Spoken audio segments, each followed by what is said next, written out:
time for another Stromberg video. Not done a Stromberg video for a while, or at least 15 minutes. So let's go over these. Now, this pair of CD-175s has come, well, it's fitted on a Rover V8 manifold, but I believe it's come off a Range Rover, 3.5 litre, and I'm going to take them all apart. It's a fairly early set as well.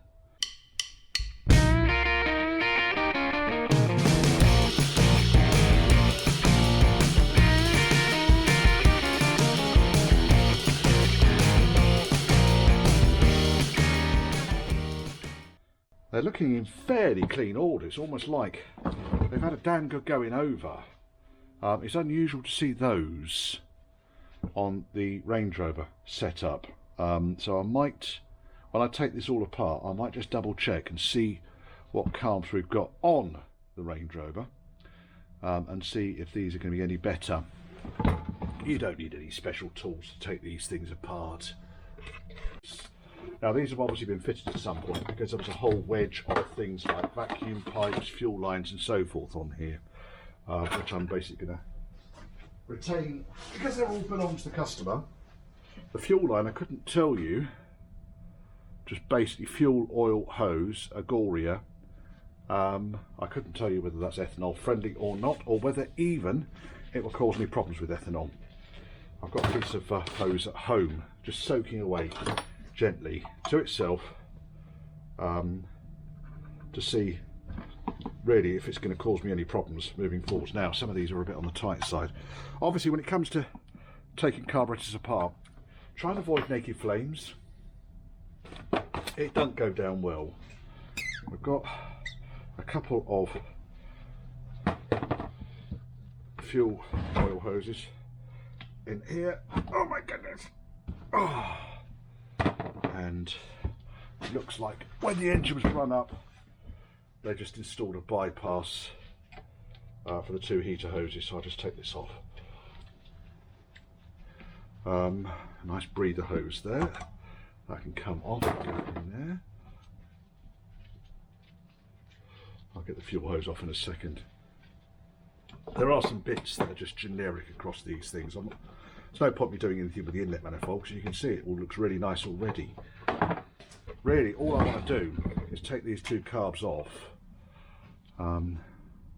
That snaps and that snaps. Take these 2 carbs off, give them a damn good clean up. The customer supplied me with a pair of gasket kits. So it's gasket seals, lock washers, etc. Come from Zenith, Berlin.co.uk, whatever. So I'm going to use one spanner on there and one spanner on here. Should be able to just squeeze them together. Is that working? That's working. It's nice and gentle. And that has undone that one. Similarly, that on there, that on there. Can I squeeze? Yeah, it's moved. Right, okay. I always tighten up first of all, by the way, because as soon as because these things should never be done up to that higher torque. If you tighten it first, you're less likely to kind of continue to round off any edges. It's just something I've always done. Now that is serviceable. What I do is I chop this rigid pipe off and replace it with something a bit younger. Now, so what have we got on the front of the carb here? We've got vacuum advance takeoff. I don't know if you can see that. That's the vacuum advance takeoff, goes to the distributor.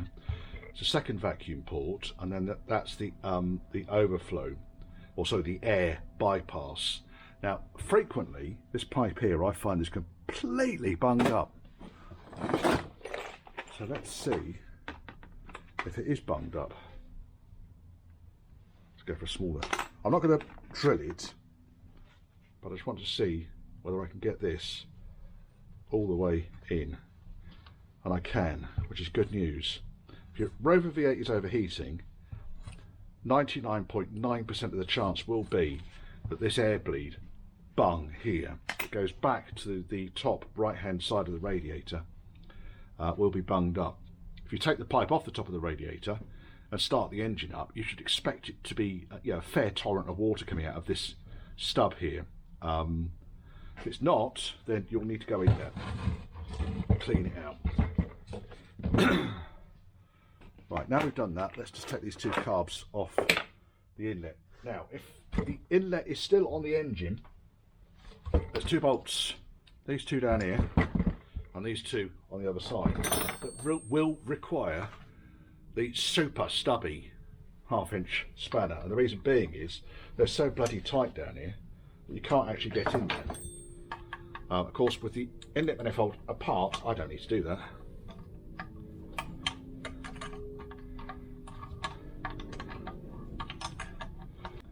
Magnets are quite useful for getting lock washers and so forth off,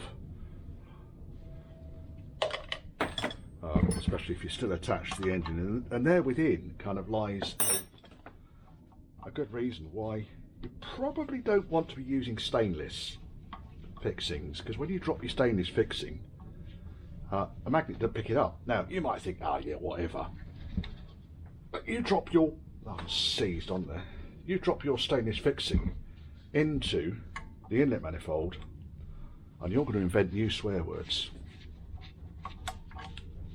You really are. Right, I'll just pop these screws back into the holes because I know where they are. That has to come off, by the way, before you can access this nut at the top here. A lot of these fixings on the front here, they're corroded. I don't know why. It's just, I mean, the car has been down in Bodmin, beautiful part of the country, and it's possibly Sea Air has done all this. But I use, when I put this back together again, I use zinc coated steel fixings. While I'm just undoing all this thing, just general archaeology of these carburetors, those little stubs there, that's the float chamber vent, and normally there's a couple of pipes go off that and back to the airbox. Quite frequently they're missing. These stubs down here, there's one there and there's one there, they're for the crankcase ventilators, or crankcase ventilation, the breathers, the engine breathers. Is critical to, I guess, that just the overall, you need to have them attached. If you are tuning the carbs up and you haven't got the breather attached for any reason, then just what I tend to do with these, just drop a bolt into the face, wedge a bolt in there like that. It just slows the amount of excess air that's going to be going into that hole. I expect if you had a small bung, then that would suffice also. But now we're missing the choke pipe. The choke pipe, because the choke only activates on one carburettor, the left-hand carburettor, and then there's a kind of excess feed that goes through to the right-hand carburettor and gives that the rich mixture. So while there's only one choke module, it does richen the mixture on both carburettors.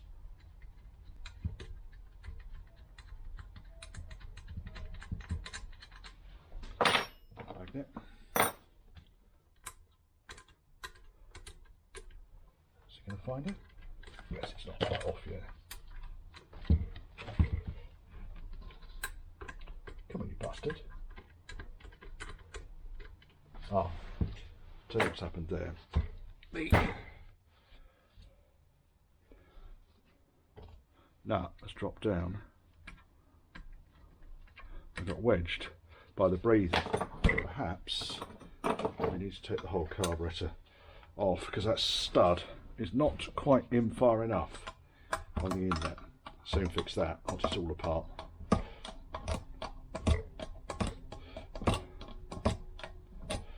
Now that's off, I can get hold of the magnet, pull this out a little bit. There's the nut. the lock washer.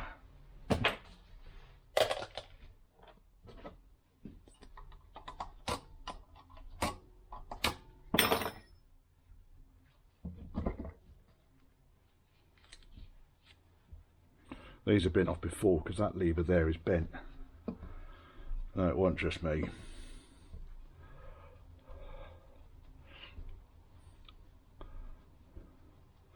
This is a powder coat on this inlet manifold, so I don't know who done that. So this carburettor, as you can see, is hooked up to the throttle mechanism. That's where the throttle cable attaches onto. And here we've got the little spacer with some moisture on it. And then we've got the crocodile teeth, which I guess disrupts the airflow into the inlet manifold. Shark teeth, crocodile teeth, whatever you want to call them. They go on there, so I'll keep those two. And one gasket. Soldered up butterfly, not really a problem. But yeah, you can see the overall state of the carburetor. Could probably do with a little bit of attention, couldn't it? Manifold though is lovely. Right, let's get this other one off.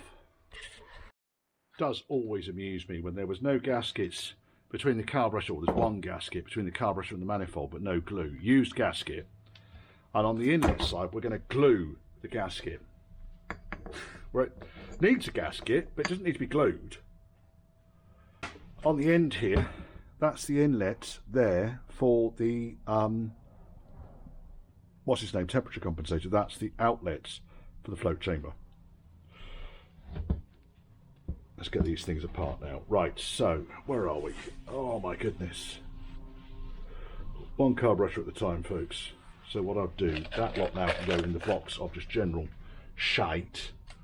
That's crap. I say I'll replace all the fixings with new when I get there.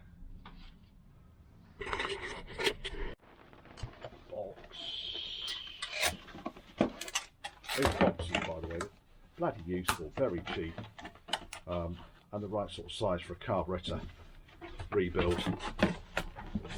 Come flat packs. Big Doug, no sponsorship, I buy them. Right, you first, I think. What I'll do, yeah, it looks like we've got all sorts of things going on in here.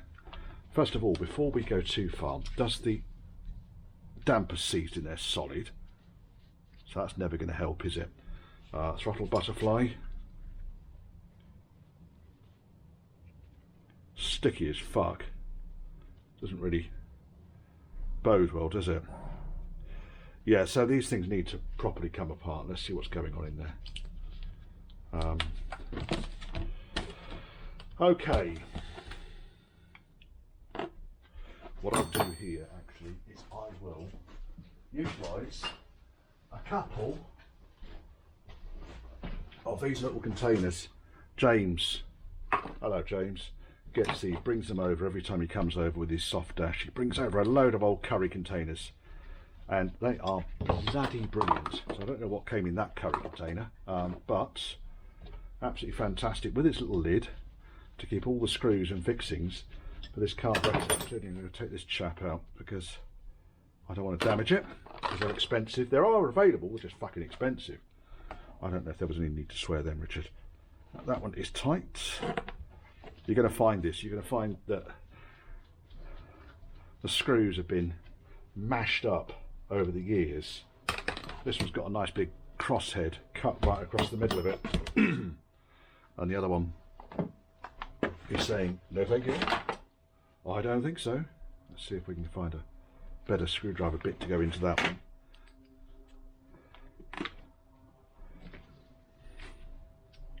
They're normally just a standard Phillips, but there, that one's undone.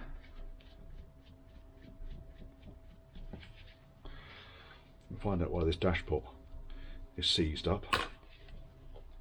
Is that going to need a flathead, or can I get it apart with a... That's loose anyway. Probably left in loose. Loosey loosey. Right.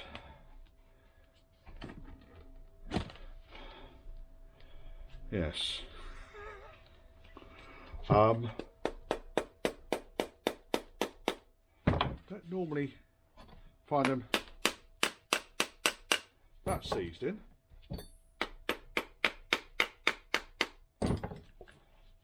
That's off. Here we go. Right. Piston is all just furred up, that's why it was stuck in there. And it's also wedged onto the shaft. So it's gone together bone dry. No, absolutely bone dry. It's not a problem, but really, I'd want that to be better than that. Needle is quite lean on that one. I'll check the needles out and make sure they're the right ones for the Range Rover. That's all okay. So we're out. It does look quite clean on the inside here. I just think a quick degrease and these are going to come up quite nice. Right, let's get the temperature compensator off the side here and see what that's doing. And then we'll get the choke body off, see what that's doing. Throttle body, float chamber.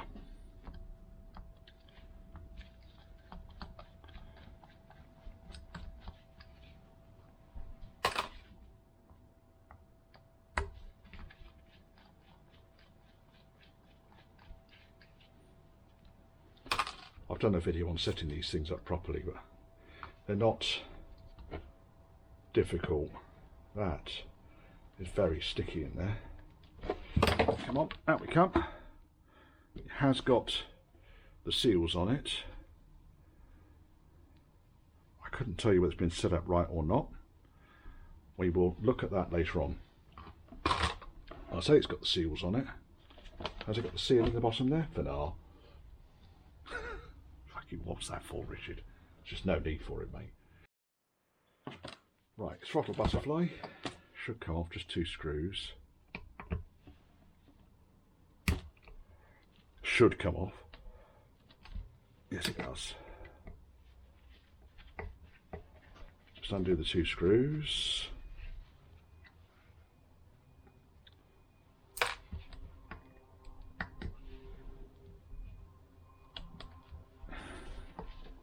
Thread locked in, which is good. They should be quite a tight fit, these really. Open the throttle, slide the butterfly out. We might do a tidier job than that, but that's fine. It looks like it's been soft soldered with the shaft in place if you look at it. That's fine. Shaft is still hopelessly tight though. So what we'll do is we will take back the locking tab. There we go. That's locking tab. Comes down. I might need my 7/16 actually. I've got a socket. Got a socket. Should we undo the right one, Richard?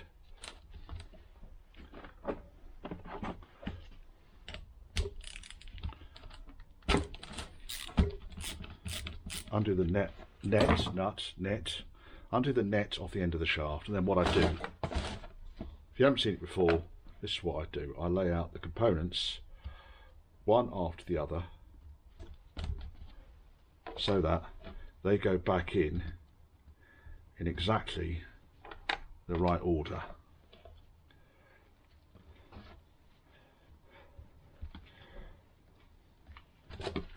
This is going to be tight.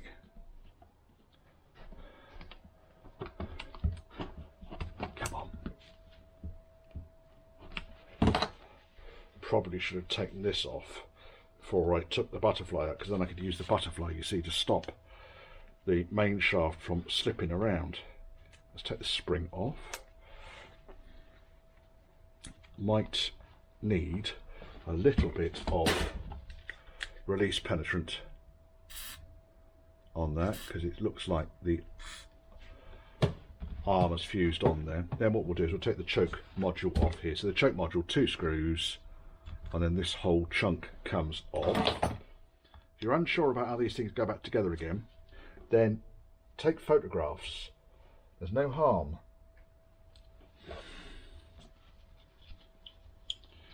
Now this choke module differs slightly from other applications in that it's got the spacer underneath it, which has got this pipe attached to it. So if your choke, you don't recognise this pipe here, that's part of the spacer, and that is really to allow this choke module to enrich the mixture on both carburetors.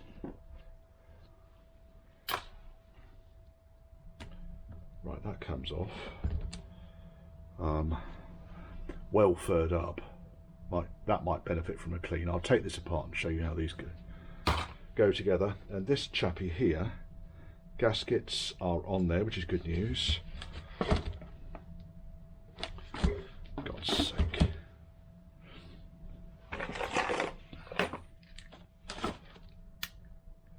Just seeing if I can get in through the gasket. Can I get in through the gasket? I think I can. What I might have to do, it's gone. Right, just a tap. I was thinking about it. Fucking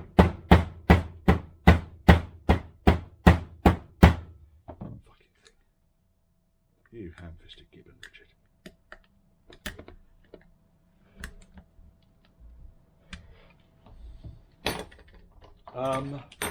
Right, let me, because this needs a bit more effort than perhaps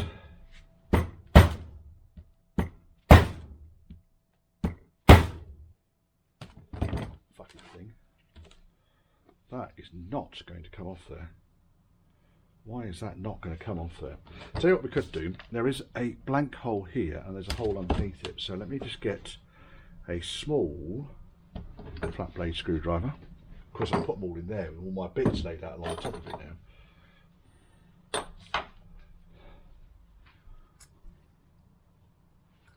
now. Right, okay, while we're waiting for that, let's get the throttle stop screw out. Right, it is turning, which is good news. Always helpful. I might have to just undo the lock nut on that. Loose. Now this thing should come whizzing out. It does, nice and easily.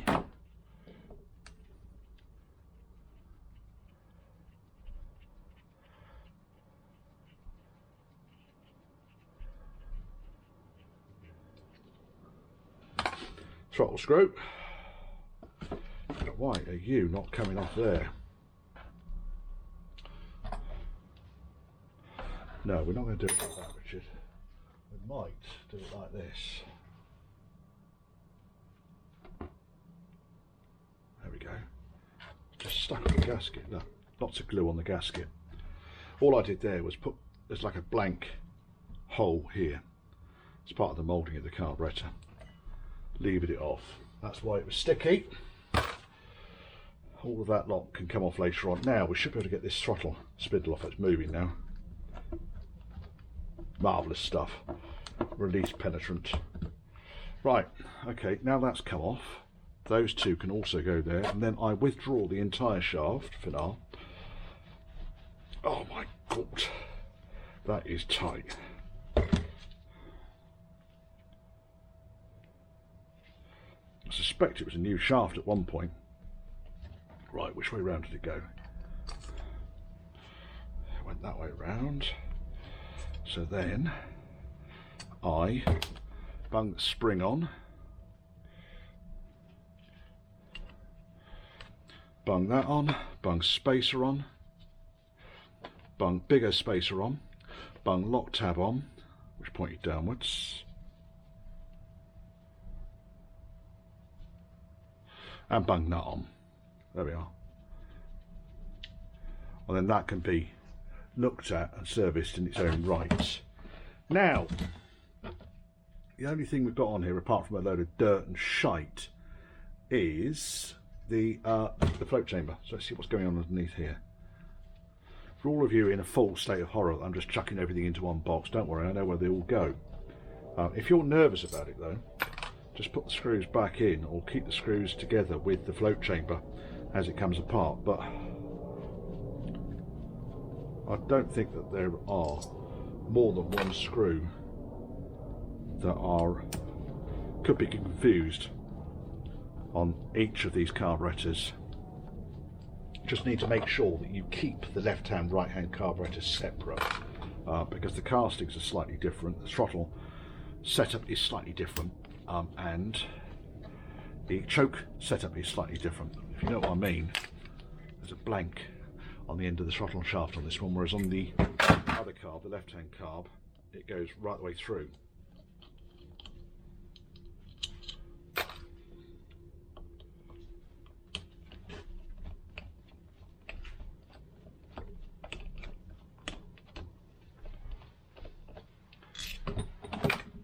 Right, and then we've got float chamber. Looks clean. Float looks stupidly high. Take the float out. Gasket can come off later on.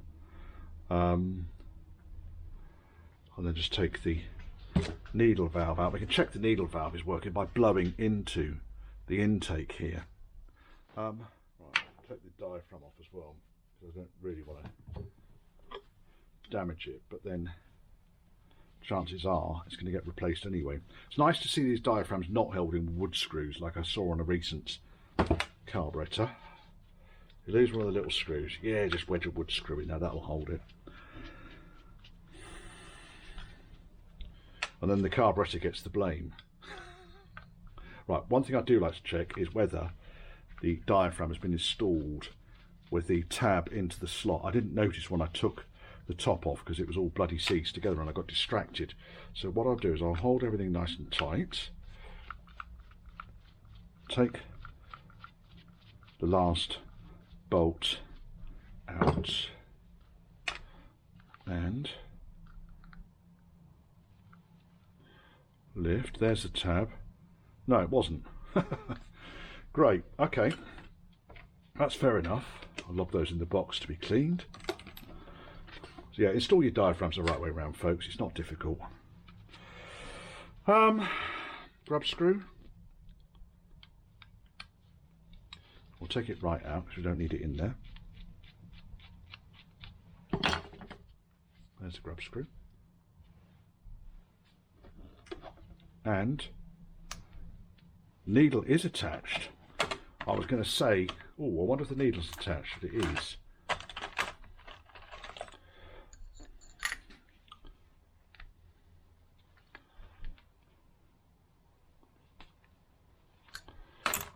Let's have another look. Oh, actually, it is the Range Rover style of adjuster. So two different styles of adjuster. One of them is a hex kind of socket, and the other one is like a screwdriver, reverse screwdriver end, which needs an adjuster like that. There we go. There's the adjuster. Winding that off. Is it going to wind it right off?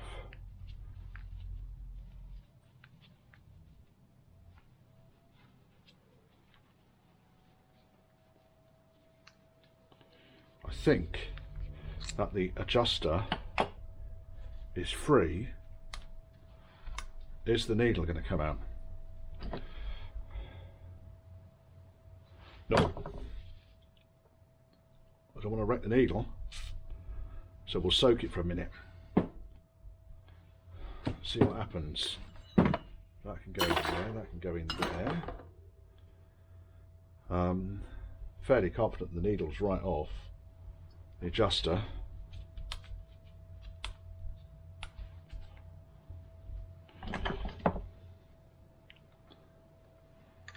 Don't think there's a star washer in there either.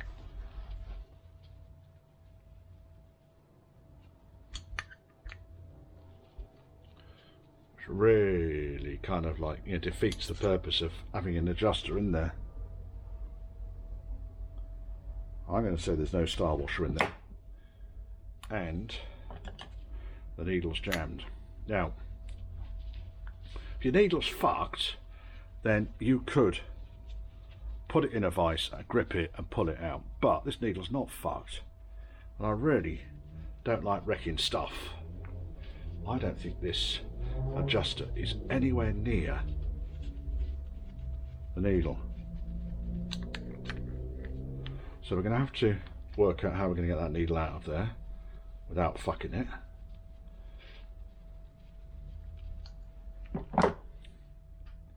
Right, that's clear. Sometimes push the needle into the carb helps, but that is not going anywhere. So let's leave that to soak in a bit of sloop. We'll pull the other carb apart. Now, is the other one any better? No, just as bad. Oh, the throttle feels a bit better on this one. So we'll do this one. You don't need to watch, do you? I can put the radio on. Well, they're apart. A couple of observations. First and foremost, fuel float height on this one is 14 mil, not 17 to 18, folks. No, no, no, no, no. The impact of having a float level wrong is that it will just flood the carburettor. The jet looks relatively new as well, so I might have to just double check that the jet has been installed to the right depth. The diaphragm, similarly on this one, was stuck and also not installed in the slot. So there's the tab there, and on the body the slot is there, okay?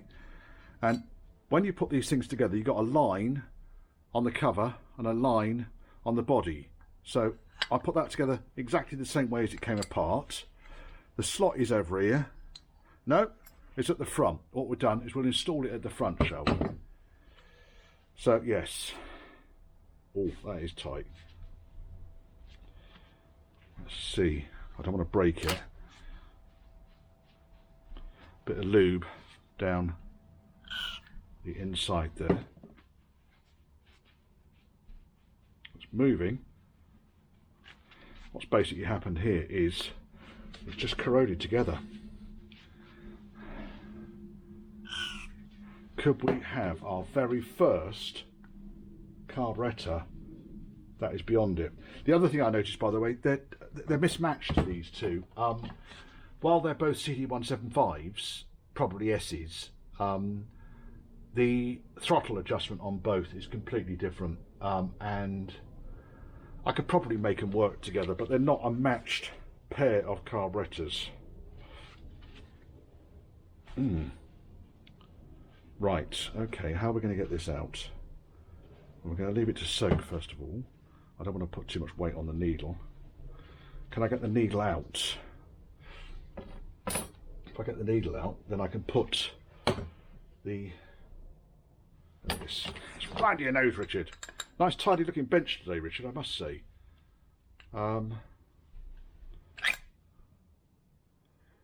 Right.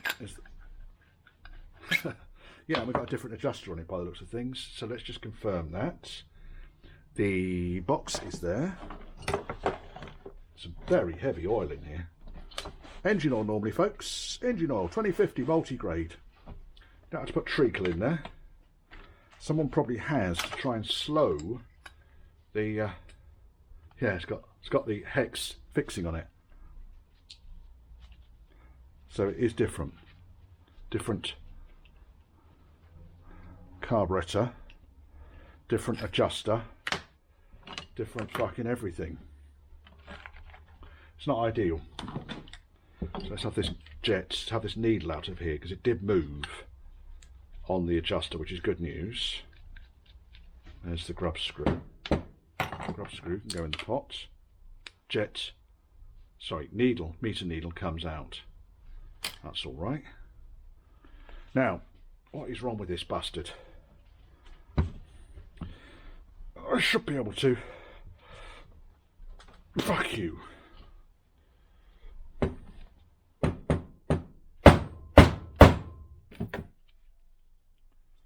It's going to need something, folks. It is proper wedged in there. Now, we've got the jet at the bottom there. I'm wondering if... No, I'm not. I'm not wondering if anything. That's not long enough. I'm not going to wedge something in there. I'm going to actually leave it to soak overnight. So all I'll do there is just put some lube here around the edges and let that soak, and it should come apart. We'll see. Yeah, God knows what this one is. Trouble is, unless you've got the tags on the carburettor, it's difficult to know what they are. It's of a similar age, but not a matched carburettor to the other one. Might have to do something with the customer, or rebuild the carbs that are actually on the engine at the moment. All we've really done so far is just take these off, strip them down. Well, these weren't actually even attached, these just came in a box.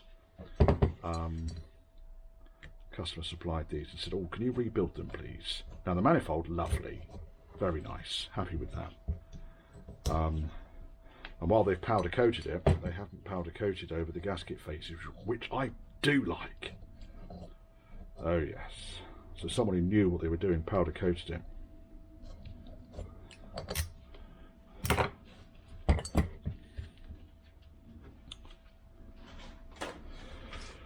Right, I might need to just press the jet out, we'll see. That's off. It's just general fur on this thing. That's all right, and that's all right. Okay. That lot can all go in there. All the fixings for the right-hand carb and the left-hand carb.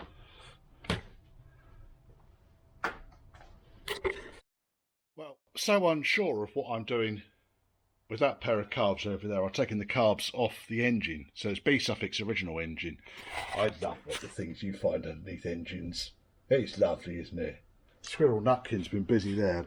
Now I've taken the manifold off, all I'll do, I mean I'll clean this out later on, but all I really want to do is just protect the inlet ports from any crap which might decide that it wants to venture down and into the cylinders. Just do that. I've blocked off the inlets. That can sit there, quite happy with that. That'll do the job. All the fixings are here for it, so that can go on top. And then bonnet can come down. Oh!